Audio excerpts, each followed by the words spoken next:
Most of us think compulsively all the time.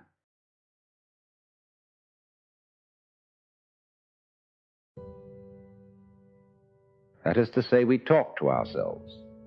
And I remember when I was a boy, we had a common saying, talking to yourself is the first sign of madness. Now, obviously, if I talk all the time, I don't hear what anyone else has to say. And so in exactly the same way, if I think all the time, that is to say, if I talk to myself all the time, I don't have anything to think about except thoughts. And therefore I'm living entirely in the world of symbols, and I'm never in relationship with reality. All right, now that's the first basic reason for meditation. But there is another sense, and this is going to be a little bit more difficult to understand, why we could say that meditation doesn't have a reason or doesn't have a purpose. And in this respect, it's unlike almost all other things that we do, except perhaps making music and dancing. Because when we make music, we don't do it in order to reach a certain point, such as the end of the composition. If that were the purpose of music, to get to the end of the piece, then obviously the fastest players would be the best. And so likewise, when we are dancing, we are not aiming to arrive at a particular place on the floor, as we would be if we were taking a journey. When we dance, the journey itself is the point. When we play music, the playing itself is the point. And exactly the same thing is true in meditation. Meditation is the discovery that the point of life is always arrived at in the immediate moment. And therefore, if you meditate for an ulterior motive, that is to say, to improve your mind, to improve your character, to be more efficient in life, you've got your eye on the future and you are not meditating. Because the future is a concept. It doesn't exist. As the proverb says, tomorrow never comes. There is no such thing as tomorrow. There never will be, because time is always now. And that's one of the things we discover when we stop talking to ourselves and stop thinking. We find there is only a present, only an eternal now. It's funny then, isn't it, that one meditates for no reason at all, except we could say for the enjoyment of it. And here I would interpose the essential principle that meditation is supposed to be fun. It's not something you do as a grim duty.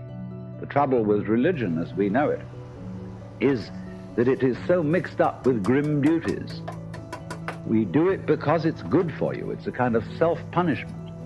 Well, meditation, when correctly done, has nothing to do with all that. It's a kind of digging the present. It's a kind of grooving with the eternal now, and brings us into a state of peace where we can understand that the point of life, the place where it's at, is simply here and now.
Wonder is like, in modern philosophy, something you mustn't have. It's like enthusiasm in 18th century England.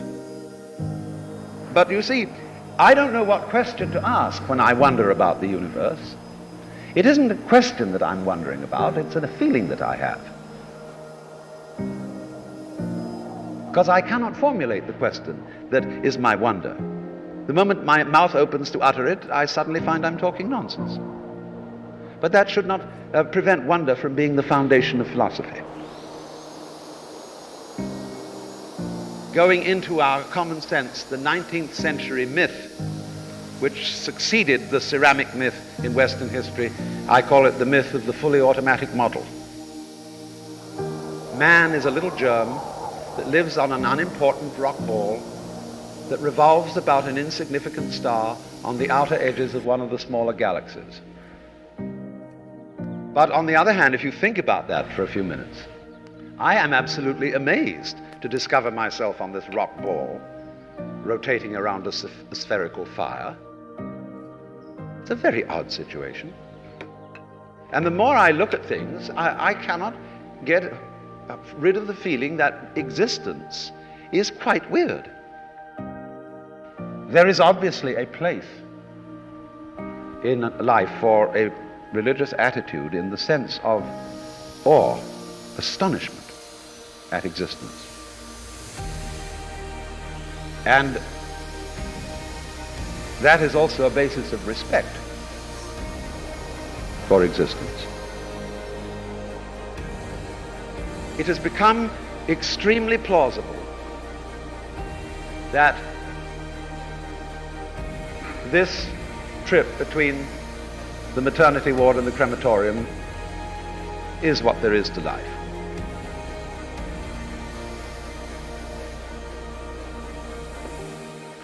Here is a tree in the garden, and every summer it produces apples. And we call it an apple tree, because the tree apples. That's what it does. All right. Now here is a solar system inside a galaxy. And one of the peculiarities of this solar system is that at least on the planet Earth, the thing peoples. In just the same way that an apple tree apples. Now maybe 2 million years ago, somebody came from another galaxy in a flying saucer and had a look at this solar system, and they looked it over and shrugged their shoulders and said, just a bunch of rocks, and they went away.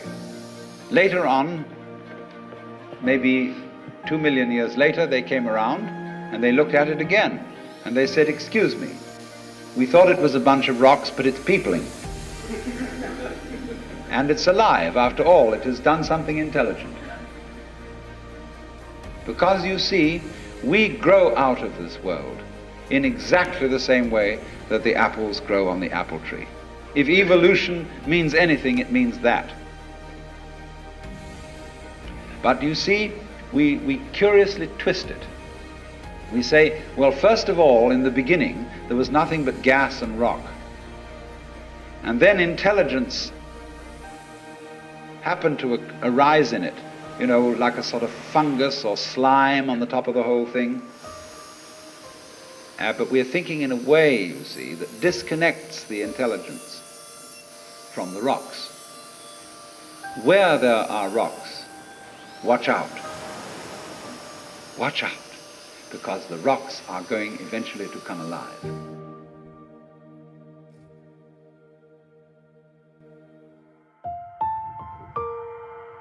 I believe that there is a strong distinction between faith on the one hand and belief on the other. That belief is, as a matter of fact, quite contrary to faith. Because belief is really wishing. It's from the Anglo-Saxon root leaf, to wish. And belief, stated, say, in the Creed, is a fervent hope that the universe will turn out to be thus and so. And in this sense, therefore, belief precludes the possibility of faith, because faith is openness to truth, to reality, whatever it may turn out to be. I want to know the truth. That is the attitude of faith. And therefore, to use ideas about the universe and about God as something to hang on to, in the spirit of Rock of Ages cleft for me, and there's something very rigid about a rock. And we are finding our rock getting rather worn out in an age where it becomes more and more obvious that our world is a floating world. It's a world floating in space, where all positions are relative and any point may be regarded as the center. A world which doesn't float on anything, and therefore the religious attitude appropriate to our time is not one of clinging to rocks, but of learning to swim. And you know that if you get in the water and you've nothing to hold on to, and you try to behave as you would on dry land, you will drown. But if, on the other hand, you trust yourself to the water and let go, you will float. And this is exactly the situation of faith.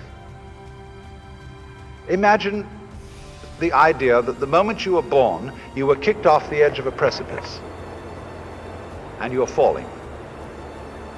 As you fell, a great lump of rock came with you, and is traveling alongside you. And you're clinging to it for dear life, and thinking, gee, I've got to hold on to this, see? Well, it doesn't do a thing for you. And it's only making you anxious. And it's only when you understand that it doesn't do a thing for you that you let go and relax. So everybody's in this situation. We're all completely insecure. We're all headed straight for death as if we had been condemned by a judge. And yet here we are all clinging on to things. And we have all sorts of alibis for doing this. We say, well, I have responsibilities for my dependents and I've got to cling on. But all you're doing is you're teaching your dependents to cling the same way as you are. And making them miserable by learning to go on surviving compulsively. So the thing is, same way, if you're caught in a torrent and you try to get out of it by swimming against it, you'll just wear yourself out and you're still carried along with it. So the sensible thing to do is to turn around and swim with it.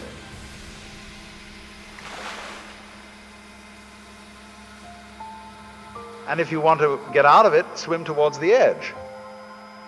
But go with it. Same way when you're sailing. Always keep the wind in your sails. If you want to go against the wind, tack. But use the wind. So it's this way, you know. We're all in this great stream of change, which we call life.